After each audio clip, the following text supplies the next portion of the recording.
It was a business where it didn't need a lot of my time, but it netted me a lot a month, and it was easy to scale. I just thought I would always be an employee and work for somebody else, and that was kind of like my ceiling. That was the first time that I was like, oh my God, I think like a poor person. Like, I think that to get what I want, I need to work for somebody else and save. How to get rid of self-doubt is not really the question. It's how do you change your relationship to self-doubt?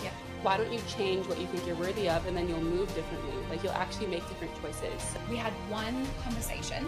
You were basically like, hell yeah, let's do this. Yeah. I'm telling you that change is going to happen rapidly. I don't think either of us realized how rapid the change would be. Yeah. Literally within 5 weeks, had 10 times your clients, and then you've just been on that trajectory ever since. I just haven't stopped. Today's guest is the perfect example of what's possible when you decide to step into the life you truly want. After moving from Canada to Australia to complete her physiotherapy studies, she built a successful career in the industry, but something was missing. While working full-time, she started growing her property management business on the side, however realized she needed to get out of her own way to level things up. So she made the decision to go all in on herself and joined my one-on-one life transformation mentoring program. Within 6 weeks, she 10 times her business and hit personal milestones that once felt years away. If you've ever wondered what can happen when you back yourself and take action, this episode is for you. Keziah Loewen, welcome to Not So Status Quo. Hello. So happy to have you here. Yeah, I'm happy to be here. So Keziah is actually one of my previous clients. We worked together last year, and I thought it would be a really great opportunity to get her on and share her story. Yep. She is such an interesting and inspiring human, and someone who I looked forward to our sessions so much, and luckily we've kept in contact. So That's really sweet. It's been good. So I thought that it'd be really good to show everybody just how quickly and rapidly you can literally transform your life. Because I think a lot of people think, oh my gosh, it's going to take ages, or I don't even know where to begin. But as we'll get into it, sometimes all it takes is just giving yourself permission to want more. 100%, yeah. So if you could give your current life chapter a title, what would it be? Yeah, I was thinking about this answer. I think right now I'm very much in my entrepreneur chapter, and I hate that word because of what comes with it. It's like a very trendy, flashy word right now, but I am fully in that right now. And I think a few years ago, because obviously you know a lot about me because we did the coaching and stuff, so you know a lot about my personal life, my upbringing and stuff, but previously I just thought I would always be an employee and work for somebody else, and that was kind of like my ceiling. And to think about being a director or being in charge, it felt really uncomfortable. It feels so comfortable. I literally can't even go back. In fact, people treat me differently now. Like, they look to me for help, and I feel comfortable giving help for that. So very much in my quiet entrepreneur phase. Nobody really gets to know a lot about what I'm doing, except for like people like you and other people that are like kind of doing similar things. But she's in her hustling era, quietly working behind the scenes, just building the empire phase. I love that. Tell me about young Keziah. Well, Kez is how everyone knows you as Kez. Everyone calls me Kez. So tell me about young Kez. What did you love to do? What were you passionate about? What just were you so drawn to? I feel like young Kez now, actually. I feel like I've done a full circle moment here. Like, when I think about like 5-year-old Kez, I was like exploring, doing things. I was like a lot more fearless. I would just go and do things, and I felt really capable. And then as you know, you get a little bit older and you become a bit more domesticated by the world, and you go through stuff, you like get pulled away from that. And I feel like I'm actually coming back to that now. So when I was little, I was like, obviously like always playing, and I thought I could do like anything I wanted to. My dad was a big part in that. We would go traveling a lot because he would travel for work, and he would like give me my passport. I was 5 years old. Did I tell you this? Did I talk about this in our sessions before? I'd be like 5 years old, and we'd be at customs, and he'd give me my passport and he'd be like, okay, go do it by yourself. And I'd walk up to the counter and I'd slap my passport down, and they'd obviously know I was with my dad, but I would just do it all by myself. And like, I feel like that now, when like there was like a huge span of a few years where I felt like I wasn't capable of doing stuff like that or figuring stuff out on my own. So I feel like I've like gone back to being like a lot more childlike recently. Oh, I love that. everyone listening can probably tell that you didn't, from your accent, that you didn't grow up in Australia. So you grew up in Canada, and so that was your childhood was spent in Canada. How was that? Canada's a great place. It's not that different. Like you wouldn't come from Australia and go to Canada and feel like completely culture shocked. Yeah. Obviously, we both speak the same language. We have similar sort of cultural norms. There's some differences, but the lifestyle's a lot more relaxed here. I think Canadians, especially in Vancouver, can be very sacrifice your own well-being to kind of work, and like everyone, I'm like from a smaller town outside of Vancouver, about 45 minutes outside, so it's very suburban, and I'll say the majority of my friends have gone like long-term relationship, get married, have a house. Well, now they're, I guess, feeling the house pressure. Yeah. So, and it consumes a lot of them. Yeah. So if I was still there, I would probably be feeling that same kind of pressure. Yeah. So it was a good upbringing. Canada's an awesome place. I don't think I was meant to be there forever. I'm glad I left. Yeah. I go back a lot though. I go back at least once a year. Like I was just there in December and I'm coming home again in June. So you studied physiotherapy, and that was what ended up bringing you to Australia. Correct. How did you choose physiotherapy? How did you fall into that path? So late high school, I started doing, like, just started training a lot. My boyfriend at the time was really into the gym, and I originally started going to the gym to get his attention, if I'm being completely honest. And then I fell in love with it. I'm like, holy crap, I'm really good at this. And I'm sure we'll touch on this. I just got diagnosed with ADHD, so I can get very obsessed with things. So that was like my obsession at the time, was like routine, going to the gym. And then I developed like a fascination with the human body. I already knew I wanted to go to university, and then I made it about what I thought I'd be interested in studying. So then I ended up doing a kinesiology undergraduate degree, which here that's different. In Canada, kinesiology is equivalent to like exercise phys. And then I knew that I'd probably have to slap something on top of that if I wanted to make more money. So I kind of knew from like year 12 that I was going to have to do like a lot of study, and that the end goal was physio. Yeah, so I did the undergrad, and then getting into physio in Canada is a lot like trying to get into med school. There's not a lot of seats in each province. So my GPA was really good. I did an awesome job. So I got an interview at UBC, and then I just bombed the interview. Like, I think it was like an age thing. So they have these interviews, same with med school, where you can't really study for it. You show up and it's like a door with a question, you read it for 3 minutes and you walk in, and some of it's like acting, some of it's like typing. And I just bombed it. I think that in that time in my life, I wasn't ready for something like that. But it was like the best thing that could have ever happened, because after I bombed that interview, I was like, well, I'm not going to give up on physio. And I started looking internationally. And then I looked at Australia. So Canada and Australia tend to have like really, really good physio programs. English speaking, I've always wanted to move away. It was hot. Prior to that, I'd done a few solo trips. I'd done like Bali and Costa Rica by myself. And every time I'd gone away, I'd thought it would be really cool to just move away. Yeah. Like I could totally just leave my town. So then when I was looking at studying abroad, it was kind of like a double whammy. I was like, okay, now I actually can move away. And it's for a reason. I'm not going to feel like I'm just mucking around and wasting time. I'm actually moving away for a reason. Started looking at unis, and then I was like, oh, I'm just going to submit an application. And I'm like, oh, I'll just apply for a student loan. I'm like, oh, I'll just book my flight. And I'm like, oh my God, I'm going. And now I'm going. Yeah, yeah. How was that transition for you, moving away from your family and settling into a completely different country? It was actually easier than you think, because I had done a lot of that already. So I think I did it at the right time for me, and my experiences prior to that had prepared me for it. So I actually didn't feel the pressure or like the shock of being in a new place. I felt like really ready for it. Did you ever go back and forth in your mind before you moved, like second guessing whether this was the right decision, or did you just know from the get-go it was the right choice?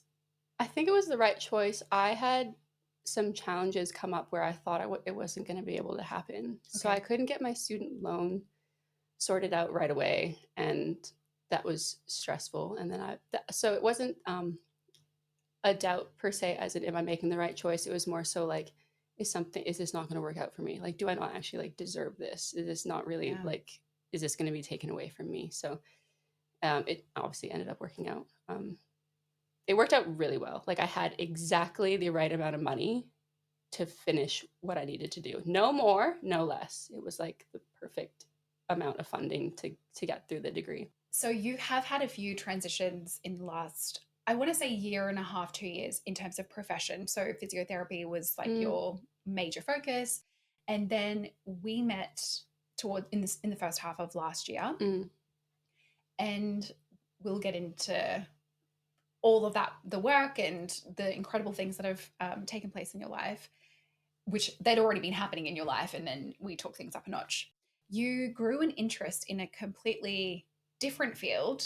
I know. In property management. So step me through the internal dialogue that was happening that helped you realize that there's actually, I have other interests, and I have other interests to the point where I actually might want to pursue these. Yeah.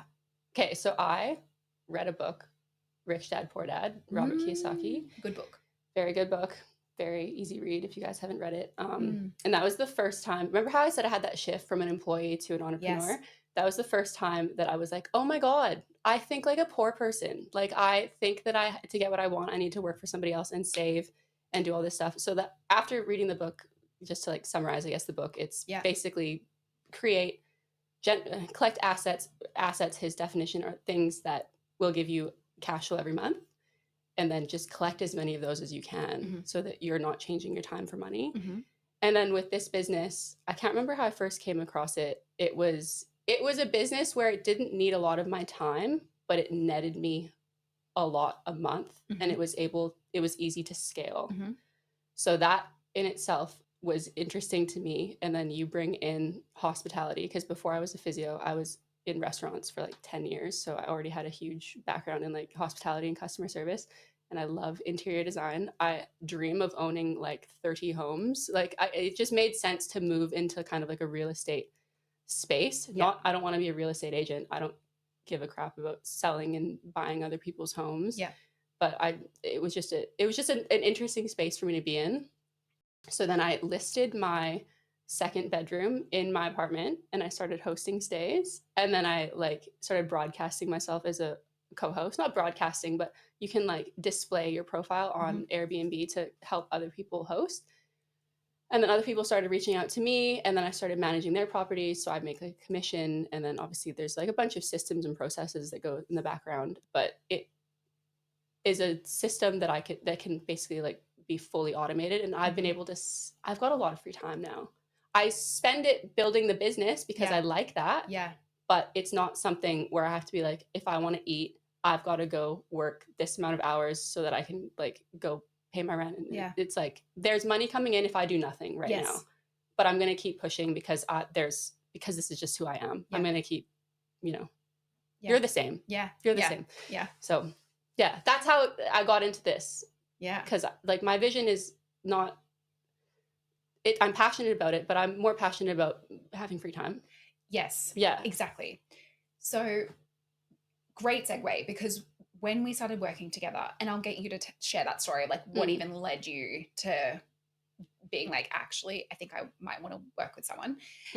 One of the biggest goals that we spoke about in our first session was, I was like, what do you truly desire? And you were like, I want time freedom and I want financial freedom. I want to be able to spend more time doing the things that are really valuable to me and not be tied to a 9-to-5. And some of the things that I really want to do is I want the freedom to travel whenever I choose. I want the freedom to spend as much time with my loved ones, my friends, my family as possible. So time freedom, financial freedom. You and I, that's like a shared goals. And honestly, I think that when it comes down to it, that's actually, they're huge goals for a lot of people. Time freedom and financial freedom. Yeah. It's not the car or the house. Those things indicate potential financial freedom, but I always say to people, the highest form of wealth is time freedom in good health. Being able to have the financial means and not be on your deathbed or, have disability or illness, and you finally made it, but you've retired at that point and you've got time on your hands, but you just can't do anything with it. So yeah, we both share that for sure. So when you came to me, you had I think 2. You were managing 2. That's so crazy. Yeah. I think I was, because Yeah. it's so different now. I think I was only at 2. You're at 2. So talk me through what led up to you saying, hell yes, let's work together.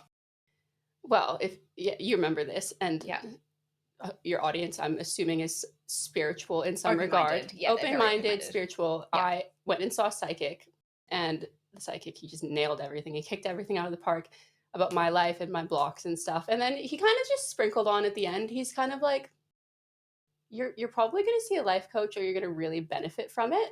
And I was like, yeah, whatever.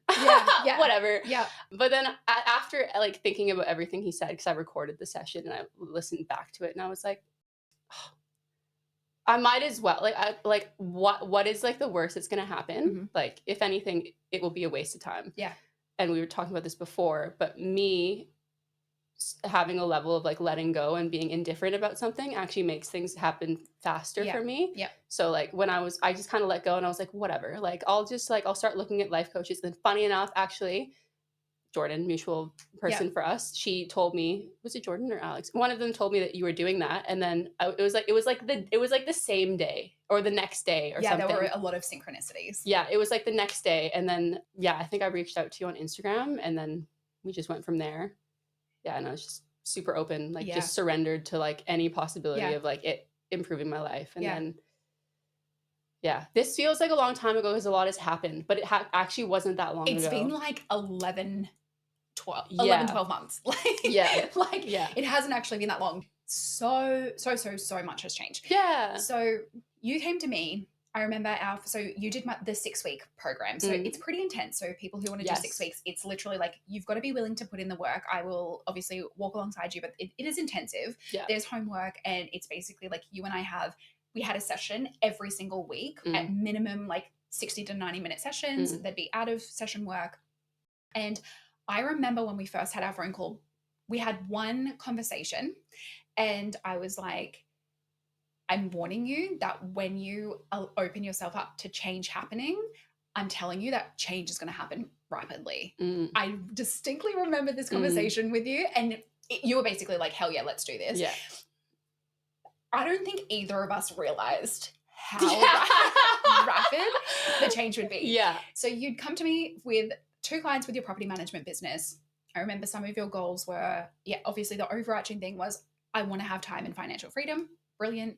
And some of the goals that we discussed was scaling down some days doing physiotherapy and scaling up the more passive-ish income. Yeah, passive-ish is the best way to put it. With property management, being able to travel more, being able to get a dog, being able to get a car, and there was a variety of different things in your life that you were like, this is what I would love. And that might be a year away. It might be 2 years away. Like, I know that's, but it's on the horizon for me. I'd really like these things.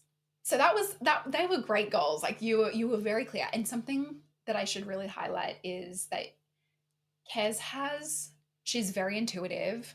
She knows what she wants. She's not afraid of hard work. And it was like the perfect recipe for really opening yourself up to the best possible things happening in your life.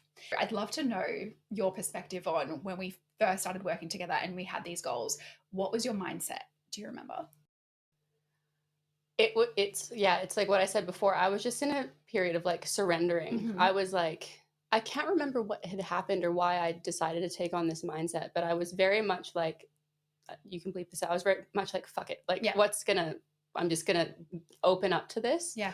Because like previously, a lot of people are like this. It's like, if I can't see how it's gonna happen, I can't give it any of my attention or time. Like it needs, like I'm not a control freak, but like I did 2 degrees. Like I had to plan everything around everything, and to like relinquish control and think that something else is taking care of me was quite different for me. But I just took that whole thing on like that. I was just like, fuck it. I'm just going to take this whole project on like this. And then you pushed me as well. Like there were times where you would say things and I was like, yeah, like why? It's so obvious. Why haven't I thought about this? Because you can believe something on a logical level, but to believe it on a subconscious level, like sometimes we'll reject that on a subconscious level. We'll like, I know that's true, but then deep down you're like, I actually don't think that's true for me. Like I don't think I actually like deserve that, or like that can actually happen for me. So it was just like an opening where I was like, honestly, like, what's the worst that can happen? So my mindset was I was super open to it at the beginning. I had no expectations, really. Like, if it was gonna not be anything, I wasn't gonna be upset. If it was gonna be like, I also wasn't putting any pressure on you to be like, you need to change my life. Like, I was just like, apparently this is a direction I'm gonna go, so I'm gonna try it. Yeah. Yeah. I know we're going back a while now, but is there anything that you remember from that time, any mindset shifts or aha moments that stick out for you? There's two, I think.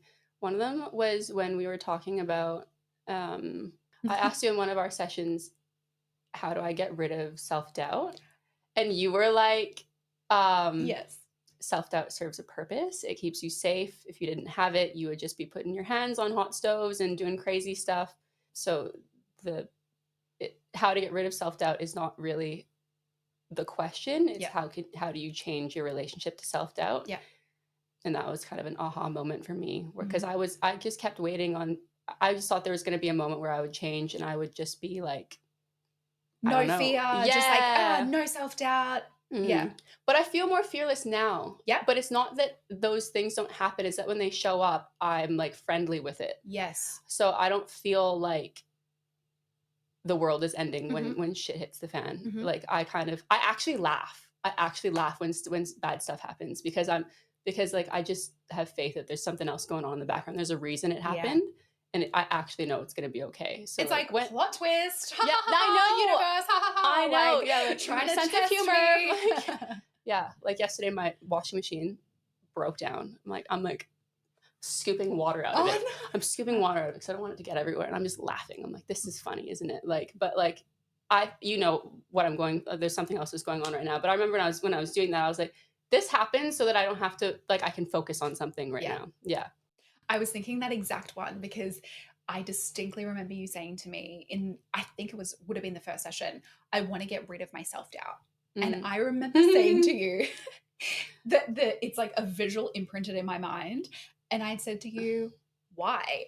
And the look on your face, I can only imagine, like, who knows what you were actually thinking. But in my mind, I was like, she's probably thinking, what the hell have I done? Who is this person? Like, why is she saying to me why? But I'd said to you, like, why? That's like demonstrating that your brain is like actually functioning normally. I remember what you said, actually, that really resonates. There's another half to that. You said, if you're not feeling self-doubt, you're comfortable. So if you're feeling a level of self-doubt, that means that you're actually pushing the barrier of like who you are and what you're comfortable with. So the fact that you're feeling self-doubt means that you're expanding. Yes. So if you're not, you would just, if there isn't a level of like self-doubt, you're not worried about that. Yeah. That's what you said. And I was kind of like, duh. Yeah. No wonder, like, I'm feeling like these, like, the old Kez is trying to keep me, she wants to keep existing. Like, that version wants to keep existing. So she's going to go, oh, are you sure you want to do that? Exactly. Are you sure you want to do business with that person? Are you sure you want to, what if they like shut you down? Are you sure you want to? And then I'm like, well, the new Kez is going to do that stuff without thinking. Exactly. So, like, yeah. She might hesitate, but she knows that even if things don't work out the way that you hope, you're still going to get through it because you've got through every other period of your life. You literally moved across to the other side of the world and went and set up a whole new life. Like, I know, it's crazy. If you can do that, then of course you can get through things that, plot twists and life redirections. Yeah. Do you remember what was the other aha moment? There was another time, I think, when I was making goals for like my net profit, what I wanted, because obviously you do like very clear goals and stuff. I remember I said like this amount, and you're like, why not this amount? Exactly. You're like, why not this amount? Like, there's people that are already doing this amount, and I was like, I don't know. I obviously didn't. I like keep myself small. Yeah, I obviously thought I didn't deserve that amount. But yeah, that was another moment where you were like, why can't you have this amount a month? And I was like, you're right. Why can't I? One that sticks out to me. So we do the 6-week program, and in between sessions, we can chat on WhatsApp. So if you're having any moments where you were like, oh my God, like this revelation, or hey, like I'm just going through this week, like I'm feeling like this, like any advice kind of thing. So that's like part of it. And I remember the homework task was to talk about, to identify your triggers. And it was like the week of your triggers. Literally after like 3 or 4 days, I had a voice note from you on WhatsApp that was like, Oh my God, Lauren. I've been doing the triggers homework and I've just come from the shops and this situation happened at the shops and this little girl run in front of you and you'd been like your feet and you were like, I felt so angry about this situation and you were like, I've been writing them all down and I've realized. I wonder if I still have that note. Yeah. Anyways. You realized that there was and this is the point, is that a lot of your triggers so the triggers were, if someone cuts you off in the car, that's going to upset anybody, right? Like that's going to be, so that's not necessarily a trigger. I mean, if you had an extreme emotional reaction to it, yeah, it's a trigger. But there were things in your everyday life that were eliciting like an emotional response that seemed a little out of proportionate for what they were. And this was the homework exercise. And I remember you being like, oh my gosh, the common theme, like we're only like 3 or 4 days into this. The common theme is that you were worried about people's perception of you. Oh my God, yes. I don't care. Yeah. I care. Okay, I'll preface that. I care a healthy amount now. Before, I think I cared too much. Yeah. I've had to like so this is after we finished our course, our coaching together. Yeah. Since then, you know, like good girl syndrome, people pleasing syndrome. Mm-hmm. I've had to like, in my mind, recondition myself to be like, I'm allowed to be a bad person. Bad doesn't mean I'm a bad person. Bad means I'm allowed to let people down. Yeah. I'm allowed to be a bad person. I'm allowed to do I'm allowed to do the opposite of what you want me to do. Yes. So since I've like started doing that, I actually don't care as much. Like I'll do things. And even like when I pick up the phone, like I used to be like, how am I going to sound when I pick up the phone? Like, I don't care. You're calling me. Like I'm going to answer how I want to answer the phone. But yeah, so yes, that was a big thing. Yeah. I still have a level of that, obviously. Yes. Yeah. But because I think with the little girl thing, I think I was irritated that she walked in front of me. Yes. And like knee-jerk reaction is like, oh, I was like, but then I was like, I could never freak out a little girl. That would look horrible. I still wouldn't. Yeah. Because I don't like how, I mean, I don't think that's the right thing to do. Yeah. But it's funny, that's where my mind went. I'm like, I can't freak out because what would other people think if I like freaked out in front of this little girl? Yeah. Like, you know what I mean? Yeah. Yeah. And it's funny because it wasn't even about the little girl. No. I remember you saying to me, well, you know, I almost tripped over her. And then if I had just tripped over her, that's what then people would have looked at me like I'm negligent and I'm not capable, or I'm this and I'm that. And it was like, that she was just the trigger for this underlying feeling of totally like, forgot about oh my that. gosh. Yeah, I just remember that, getting that voice note from you after a few days being like, oh my gosh, I've been doing this homework and I've had these huge like realizations. And that was the key, like the consistent thing between those. So yes. Yeah.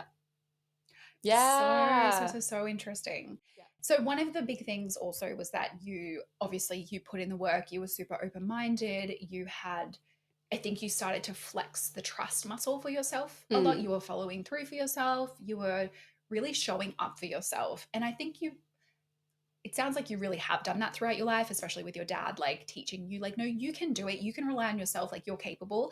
And so, yeah, I think that period of your life, stepping into more unknown and just like taking that leap, you flexed that trust muscle like even more, which is, yeah, it's like, that's an act of self-love. Yeah. Yeah, I'm really glad I did. The past like 2 years, I've had more growth in the past 2 years than I have in like the collective past 10. Yeah. It's like crazy. What would you attribute that within yourself? Like, what do you think that came down to? Like self-awareness and like turning everything inwards. Like people think, I'd say most people think that they've got to do stuff externally to feel a certain way. And they've got to they essentially won't allow themselves to feel a certain way until they get it. And I just started really focusing on the inside and like changing my self-worth ceiling. Yeah. Because then you move differently in the world. You know, people try to be like, oh, when I do this and I have this, then I'll be worthy of this. And then I can do this. It's like, why don't you change what you think you're worthy of? And then you'll move differently. Like you'll actually make different choices. So I just spent the past 2 years doing personal development stuff, like working with you, reading. I hadn't read in years. I've been reading so much in the past few years, just like really turning inwards. And then that work has just gave me gut feelings that were different than before, because I'm a different person now. I'm operating differently internally. So I'm having different intuitive gut feelings. You should go talk to that person. Yep. You should make that call. You actually deserve better than that. Yeah. Whereas like the old me would have been like, well, I have to, maybe later. Maybe I've got to go do this first. But now that I've got it like figured out, it's gonna keep going that way. And I don't think you can come back from that now that you're so in tune with yourself now. Like, and I think the key thing is also like you've been holding space for yourself. And I know people are like, oh, holding space, it's such a buzzword to say, but you actually did it. Like you even just showing up to our sessions every time, like working on your goals, like working on your business, like you've really held a space for you to actually figure out what you want. Because a lot of us, life is so busy. We have so many existing commitments and responsibilities. And when we're constantly in this like, go, go, go, go, go, left, right, center, we're being pulled here, you're not going to feel inspired and creative. You're not going to be in tune with your intuition nearly as much. Like you really do have to be really disciplined and intentional and set aside time for yourself to be like, doing little temperature checks, like how am I feeling right now? Like, am I on the right path? How does this feel? Like, and you did that. You did that. Yeah. I also went into like hermit mode. Yeah. Yeah. I cut out a lot of, not people, but like I cut out a lot of things that weren't serving me. Yeah. Because like you're very empathetic, I'm very empathetic, but it's like a bit of like, that's also like the people pleasing trap is like, you'll just stay at a level because you're just in other people's emotions all the time, trying to make them happy. Yeah. And it's like, you don't realize that you being the happiest, best version of yourself will actually help that person way more than you trying to go like, you know, and sometimes you actually do have to like, actually like cross, like leave paths. Yeah. But then your future self is like, why the fuck didn't I do that sooner? Exactly. Like, why did I think that I had to like make this work? And then then I could be who I really wanted to be. It's like, they weren't even meant for you anyways. Like that was like, you chose them out of the level that you were at the time when you should have just been working on your own level. And then like what you deserved would have come anyways. I think sometimes when we release the idea that because someone's in my life, they have to stay in my life forever, when we actually say, you know what, maybe the purpose was just for them to come in for a season to teach us something, or we had to teach that person something, can be relationships, friendships, even like relationships with workplaces. Endings often aren't exciting, but what can come once we actually like make space and clear out the old. It's another thing that you talked about, making space. Yeah, well, not like, I don't think you used those words, but you were talking about closing things off so that something else has room to come in. Yes.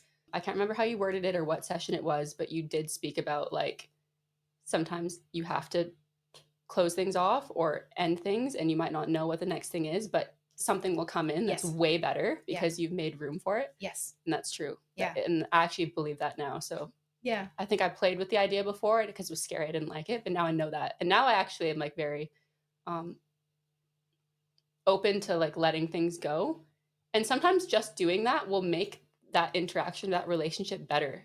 Like just like letting go, being like, you know what, I actually don't need to control this. If they're meant to be in, then like it'll sort, and then they'll just like call me or text me and be like, I'm sorry. Yeah. Like, what the fuck? Yeah. Like, I didn't have to fight here at all. Exactly. Like I didn't have to be like, you should treat me this way. Exactly. Or whatever. Yeah, it's odd. But you also know, you know your value, but the key thing in that, and I know that we've had this discussion, is around when you know what you value, and that includes your standards, whether that's in life, in your relationships, like what your standards are, because you know what you value. It's almost like a decision-making filter that you're creating. So then you pass your life decisions through. Making the decision is still hard, but being more certain in the decisions that you're making becomes so much easier when you know, like, okay, this situation is happening in my life. Does this align with what I'm valuing and where I'm trying to go? It doesn't. So now this is, and I did a solo episode on this a few weeks ago around life tests. It's like, okay, this is now, I know that it's not aligning with my values and the life that I'm trying to create. This is a test situation. Am I going to settle because I'm worried that nothing better will come? Or am I going to, as hard as it is, be like, this situation isn't right for me, and I'm going to be uncomfortable and step into the unknown and feel a little bit worried, but know that something better will absolutely come. But you have to know what you value and where you're going. Yeah. I think that's, you need that awareness and that like the correct mental activity to even be able to make that decision. I think a lot of people are maybe still operating with like no awareness of that at all. Yeah. But yeah, that's like what was really great working with you. You made it very clear. I've always known myself pretty well, but you kind of like pushed me. Like I cried so many times with you. I think I cried like 2-3 times. I think you were shocked too. Yeah, I was like, rude. Okay, I'm crying now. But it's actually like sometimes it's just that energy needs to be released. Yes. Yeah. You're almost like letting go of the energy, and the energy just needs to, it's like, okay, we're like going to cleanse this energy now. And sometimes that does come out with tears. Yeah. Yep. So within 5 weeks of us working together, you had been showing up for yourself in an amplified way. You'd been doing the work. And the thing is, like, you are incredibly capable. You absolutely could have done this work by yourself. However, I think there's often strength with someone like walking alongside you who you can literally soundboard off, and they can provide different perspectives. It can shorten that curve, like the timeline, it can shorten it significantly, which I think, well, I know that happened for you. So within 5 or 6 weeks, you basically went from 5 days physiotherapy and 2 clients with your property management business to 21 properties, 15 properties? I think I went to 15. 15 properties. I've cut some back now because I was talking to you before. I've been more choosy. Yeah. So even like, and I apologize if we're talking about this time last year, if I don't remember some of the things, because a lot has happened since then. It didn't just stop once the 6 weeks the 6 weeks stopped. It was the launching pad. That was definitely the launching pad, and it just kept going. So like even like since then, the stuff that has happened since then is even more significant. Exactly. So I've changed my perspective now, because back then I was more like the more clients the better, because more clients means more money, and but now I'm very much in the energy of like, no, I just want a handful of really good clients. I just want like 10 cash cow clients. That's because that's so nice. 10 people you really like working with that make you a lot of money, less people to manage. So I've actually turned down deals. And then it helps you like service them better, because your time's not spread amongst like a heap more people. You can actually be more present for the clients that you have. Yeah. Because before I was like, I want like 30, 40 properties. Now the portfolio is smaller, but the quality and the deals within it are much better. But I didn't even think I deserved that before. I didn't even think and another thing is people have been reaching out to me for help. I'm an expert now. Or like sort of like people are like ask me like, oh, what software do you use, or this, that, can I come work for you? I had a guy reach out to me on Airbnb a couple days ago, and he was like, can I just come shadow you? Wow. Yeah. I was like, wow, that's pretty freaking cool. You know? So and that's happened like that. I didn't even think that was a possibility. I didn't even think that was a possibility last year. Your goals were like, I would love to be able to drop down my days within the next year. You literally within 5 weeks had like 10 times your clients, and you dropped down like literally in 5 weeks, and then you dropped down to 3 days a week at the clinic, because you still love that work. So you were doing 3 days at the clinic, 2 days of your own business. There was like a lot of other things that car, dog, like everything just expedited just incredibly. And then you've just been on that trajectory ever since. I just haven't stopped. So you just touched on it before. What you thought was the version of success and what you wanted was huge portfolio, like 20, 30, 40 properties. What made you switch, like change your mindset around that? I think once I started realizing or thinking that I can be like a high-end boutique company, because that's what I think of my business now. Once I started being like, oh, I actually can do that, then I started acting like it. Because before I was kind of like, I kind of doubted my ability to lead people or manage people. Like I remember I have an assistant now, and I remember like when I first hired her, I felt like an imposter. I'm like, how am I gonna lead this person? Now I love it. I love it. We get on so good. She's the best. I actually feel like I'm like a good leader. I'm in a position to mentor her. Whereas before I didn't even think that was a possibility. Because you did have a limiting belief around that. I was like, how are people gonna take me seriously? I remember that. People take me so seriously now. I take myself seriously. It's good. There's still like a lightness and a goofiness. Like I'm very laid back. That's my problem actually, is I can be a bit too laid back. So like Anna, my assistant, is very like balanced. But I hired her for that. Because I could be just the way my brain is. Yeah. I can, you know, get a bit swept away, and I need, sometimes small details can get missed. It's also an ADHD thing. Yeah. But anyways, once I switched my mindset, like this can actually be a smaller portfolio with really high-end clients. I actually prefer that, because you know this, once you reach a certain threshold of different clients, the problems are different. So the problems with like clients that have maybe one investment property, they've put all their capital into one or two assets. They treat it like their baby. They're very controlling, risk averse. Whereas if you have a client that has 10 investment properties, they've got their own business, they're in stocks, they don't really give a shit about that one property that you're managing for them. And they'll trust you to just take care of it. I love that. You need that autonomy. I need so much autonomy. Yeah. I really don't like other people like dictating what I do. Because you're the expert, right? Like you're the property management expert. And it's like, just leave it to me to do. That's the hard part. Yeah. So like if I give you, like, I'll give you an example of like a client that would be an old client that I'd be happy to take versus like now my dream client, like an old client that I'd be happy to would have been just happy that they wanted to even work with me, would have been like, someone like, can you manage this for me? You know, wasn't styled very nice. Maybe they're living in it part-time, so the revenue isn't as much. They want everything done a certain way. They're micromanaging me.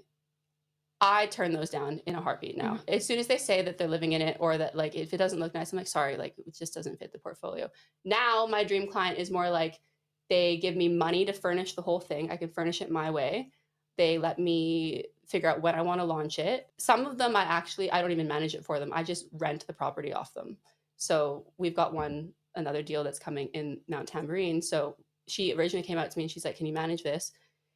And then I was like, I can manage it for you, or I can rent it with my business and I'll give you a higher weekly rent, and then we'll take care of it for you. Yeah. But you need to let us operate it as a serviced accommodation. And she was like, yep, because a lot of these people are risk averse. So she's like, yep, I would love for you to do that. And now she's giving me money to furnish it. I can style it and brand it however I want. Yeah. And it's gonna make a lot more than the other ones. It's like super beneficial for both parties. Yeah. Yeah, because she's gonna be in like Singapore or something for like 2-3 years. So I'm going to be taking care of her home for her. Yeah. She's essentially getting a property manager for free. I'm essentially paying her to property manage, because I've got to maintain it. It's for my business. So I'm essentially doing that. So it's a win-win for her. But like, I wouldn't have even thought of this before. I would have been like, I wouldn't even have like suggested that to a client. Yeah. You know what I mean? Like now I actually feel like, I'm like, yeah, I can take care of your place. Yeah, I can take care of your place better than a long-term manager can, because I'm going to be on site all the time. Yeah. That's it's so amazing. Thanks. Yeah. Like, yeah, your life in the past year has significantly, I mean, you have demonstrated throughout your life that you've been able to make big changes. Moving across the other side of the world is a big freaking change. So you've definitely done that before, but it feels like you are so much closer to your ultimate goals of financial and time freedom. Yeah. Yeah. I feel really grateful for where I'm at right now. I'm not afraid of turning 30. Like, I feel like a lot of my friends are feeling like the 30 blues. I'm like just getting started. I'm like so excited, you know, like I'm happy I got here. Like when I got here, like some people don't even get to this point where they're like, okay, I've got a plan. At least I know how this stuff works. I know how this stuff works now. Yeah. Like I know like what to do if things are going wrong. I know that I need to look inward, because like I'm actually pulling stuff in. If it's not going right, it's because of how I'm thinking or what I believe about myself. And that's why these things are showing up. So now that I know that's how it is, like I'm so glad I got here at like 28 was probably the first time that I'm like, wait a minute, this is life is a mental game. It's not a physical game. For somebody who's listening to this and feeling inspired that, yeah, you literally can transform your life completely in the blink of an eye. Like a lot of your goals manifested very, very rapidly. And obviously the trajectory has just been upwards from there. What would be some key advice that you would give someone who is like, I know that my current reality is not it. I don't know exactly what it is going to be yet. I know that I need to change, but something's holding me back. What would you say to her? Probably two things. Well, if you've made it this far in the podcast, you know that you've got to do the inner work. Nobody else is going to do it for you. You don't delay it. You're going to have to start now. You have to do the inner work, and whatever that looks like for you. like there's so many different ways to get there. There's books, there's coaching, there's podcasts, there's meditation, there's whatever, visualization. You're going to have to do the inner work. And then the second thing, I think, I don't know if this is true for everybody, but this is true for me. And I know this is true for a few people that I've heard that said it, is like kind of like protect your dreams a little bit. I think I heard J. Cole say it on a podcast once. It's like when you have a dream, as soon as you start saying it to people that aren't on that vibe, they're not going to understand it. And they're going to give you advice that they genuinely think is good advice because that's where they're at. But you have to think like, do I want the life of that person or do I want the life of that person? So I actually don't take advice from very many people. Yeah. Like, and if they are giving me advice, I pause and I think, I'm like, do I want the life that you have? Because if I want the exact life that you have, yeah, I'll take your advice. Yeah. So like I get it a lot right now with people telling me to have kids and people telling me to buy a house. And I look at their life, I'm like, if I wanted the exact life that you had, I would take your advice. And thank you, I'm so grateful for your advice, but I'm going to take the advice from the 35-year-old millionaire over here that is on her yacht that like, you know, has her dog. So I would say like if you have a dream, just be really like maybe careful with who you share that with and try to share it with people that genuinely are going to be like with you along the way, or, you know, just don't tell them at all. Yeah. You shouldn't have to spend time arguing with somebody about what you want or justifying it, because it will just pull you like kind of back into that like stagnant energy. Surrounding yourself with exactly like we do some work on expanders, but literally like looking to the people who have the elements of the life that you're trying to create is so powerful. Yeah. So I would say, or like sometimes people look for reassurance or validation from like other people, like say, oh, I've always wanted to move away, or I really want to do this course or something. And they're like, babe, what do you think of this? Why do you care what babe thinks? Yeah. Like, I mean, it's nice, but like, if you want to do it, why do you need them to be like, to like sign off on it? You know, you have to like start like leaning into yourself. You can keep a lot of things to yourself. You can like, you know, do a lot of work and nobody has any idea. Like just put your head down and come back out like 6 months later and people be like, what the fuck? What were you doing that whole time? Yeah. Masterclass like that. Yeah. I love that answer. With that in mind, is there anything at the moment that is a big goal of yours, or like something that you're trying to manifest at the moment in your life? I love building this business. It's really fun. I have a few ideas and I'm open to them. I don't know which direction it's going to go, but just expanding the business, having a really cool portfolio. Like the vision that I have now is like 10 really cool properties that make a lot of money. And then I say we, but it's my business. I say we because I'm not the only one in the business. And then we start buying them. And then eventually like we own 10 of them. We own all of them. Maybe probably across Australia. I think I'm just kind of like enjoying like playing the game of the business game. And maybe one day that will like, I'll get bored of that and that'll come to a close when I'm like netting as much as I want to net. And then I'll just take on another project. I think I'm always going to have something I'm working on. Reinvention. Yeah, reinvention. Being open. We were discussing before. Yeah, I do need to be open. Yeah. Just allowing things like it's either this or better.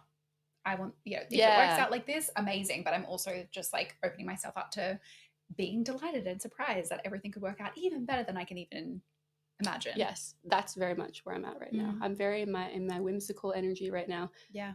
Things just move faster for me. I don't know if everybody works that way. Things move faster for me when I get out of the way. Yeah. So I'll put a dream out there. I'll be like, oh, what if this is a possibility? And then I'll kind of like, you know, think on it and I'll like think like, do I deserve that? Fuck yeah, I deserve that. And then, you know, I'll just make better choices. And you know, another thing that we did when we were in the course, remember when I called that lady and her property management business was closing?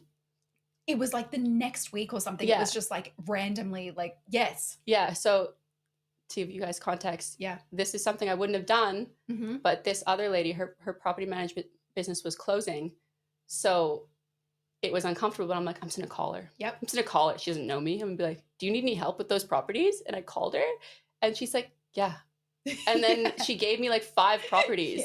Like, so I'm just, but you don't plan that. You don't go, okay, I want 10 properties by the end of the month. So I'm going to look for businesses that are closing down and I'm going to call them all. Like, you don't like, sometimes you just have to be open to things like popping in. So, but what I will say on that is you identified, so we take in millions of pieces of information subconsciously, like every second, right? But our conscious brain can only process a really minute proportion of that. So when you say, this is my goal, I want to scale my business, our brain likes patterns, right? And it likes to give us information that support our hypotheses or the goals and the things that we believe or what we desire. And so when you sat down and you were like, oh, I really want to grow my business, now any information in your surrounds that fits with growing your business now comes to the forefront of your mind. So you then, and this is another reason why it's so important for us to do the work and get clearer on our goals, or even get clear on the things we don't want, is because then when that opportunity came into your field, all of a sudden it marries up with one of your goals, and it's like, oh, this opportunity may have come, and if you hadn't have like consciously known like this is what I'm trying to work towards, it would have come into your periphery and probably like exited, and you'll be like, oh. But it's like, oh, this kind of marries up. So, oh, I'm really paying attention to this thing now. It's frustrating when you see that for your friends. Yeah. It's frustrating when you know what your friends want, and then you know what they want, and you see the opportunities and they don't see them. That's hard. That's why it really is like an inner mental game. Yeah. Because nobody like can be like, well, you know what I mean? Like you're the one that has to be able to like prime yourself to these things. Exactly. People might be super interested to know how they can get in contact with you. So you're being very selective with what fits with your current portfolio. Yeah. So your business, tell us about your business, where we can find you online if anyone wants to reach out and connect, and maybe even with the physiotherapy. Yeah. So physio, I practice at the Institute of Sports and Spines in Tingalpa. Mainly do sporting and spinal injuries. I would see anybody. That's not selective. I help everybody. And then for the property business, it's just stayvilleaccommodations.com. So you could look at the website, look at our style. I think we've got an FAQ section, and then you can reach out on there. We've got a couple brochures that we send out to see if the relationship fits. Right now, obviously, we only service like Southeast Queensland. So we're in the Scenic Rim, Gold Coast, and Brisbane. Doesn't mean that we won't go elsewhere, but anytime that we do expand to a new area, we need to set up our teams. So it's not out of the question if we did go somewhere else in Australia. We just need to set up our teams. So like our cleaners and maintenance and stuff. That's how you can reach me. Amazing.